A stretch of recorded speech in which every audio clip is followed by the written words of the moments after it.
Hi friends, எல்லாருக்கும் வணக்கம். உங்கள் எல்லாரும் பார்த்ததுல ரொம்ப சந்தோஷம். நம்ம இன்றைக்கி பொரிமா உருண்டை எப்படி செய்யலாம்னு சொல்லிட்டு பார்க்க போகிறோம். எல்லாருக்கும் வீட்டில் ஸ்வீட் சாப்பிடணும்னு சொல்லிட்டு ஆசையாக இருக்கும். ஸோ எப்படி வீட்டிலே ஸ்வீட் செய்யலாம்னு சொல்லிட்டு நம்ம பார்க்கலாம். அதுக்கு முன்னாடி நம்ம சேனல் சப்ஸ்கிரைப் பண்ணணும்னா சப்ஸ்கிரைப் பண்ணிக்கோங்க அண்ட் பெல் ஐக்கானையும் கிளிக் பண்ணிக்கோங்க.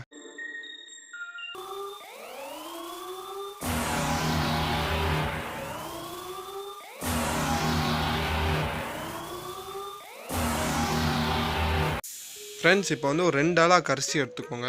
அதாவது 400 கிராம்ஸ். இப்போ அரிசியை இந்த மாதிரி அரைச்சிக்கோங்க. வெயிட் அ மினிட், எந்த மெத்தடில் அரைக்கணும்னு சொல்லிட்டு நான் சொல்கிறேன். இப்போ ஃப்ளேமை மீடியமில் வச்சுட்டு அரிசியை இதில் போட்டுட்டு ஒரு பொன்னிறமாக வறுத்துக்கோங்க. இந்த மாதிரி ஒரு பொன்னிறமான ஒரு கலரில் வர வரைக்கும் கொஞ்சம் நல்லா பொறுமையாகவே இருந்து நிதானமாக நல்லா வறுத்துக்கோங்க. இப்போது நம்ம ரோஸ்ட் பண்ண ரைஸை ஜாருக்கு ட்ரான்ஸ்ஃபர் பண்ணுறோம்.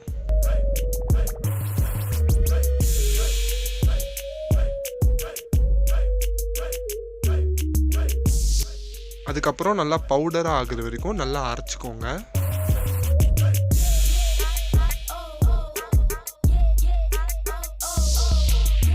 அண்ட் நம்ம பவுடர் இப்போ ரெடி ஆயாச்சு. இப்போ வந்து ஒரு கிளாஸ் ஆஃப் சுகரை இந்த மிக்ஸி ஜாரில் ஆட் பண்ணுவோம். சுகர் ஆட் பண்ணிட்ட பிறகு நல்லா அதை அரைச்சிக்கோங்க. ஃபைனாக பவுடர் ஆகுற வரைக்கும் நல்லா அரைச்சிக்கோங்க. இப்போ வெறும் ஈஸியான மெத்தட் தான். ஸோ ஏதாச்சும் ஒரு பாத்திரத்தில் நம்ம ரோஸ்ட் பண்ணி அரைச்சி வச்சுருந்த இந்த அரிசியை இப்போ இதில் ஆட் பண்ணுவோம். அரிசியை இதில் ஆட் பண்ணிட்ட பிறகு நம்ம பவுடர் ஆக்கின சுகரை இதில் ஆட் பண்ணுவோம். அதுக்கப்புறம் கொஞ்சம் கொஞ்சமாக தண்ணி ஊற்றிட்டு நல்லா மிக்ஸ் பண்ணுங்கள்.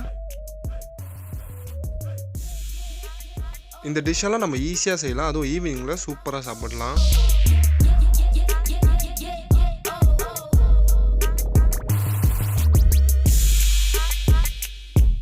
நல்லா மிக்ஸ் பண்ணிட்ட பிறகு அதை கையில் ஒரு பால் மாதிரி நல்லா உருண்டையாக பண்ணிக்கோங்க.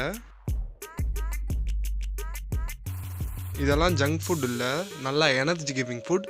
ஸோ கண்டிப்பாக இதை நீங்கள் ட்ரை பண்ணுங்கள். தென் நம்ம ஸ்க்ரேப் பண்ணி வச்சுருந்த கோகோனட்டை இதுக்கு மேலே போடுவோம். அண்ட் ஃபைனலி நம்ம பொரிமா உருண்டை இப்போ ரெடி ஆயிடுச்சு. So eat it and enjoy it, and thanks for watching. Keep supporting. Bye.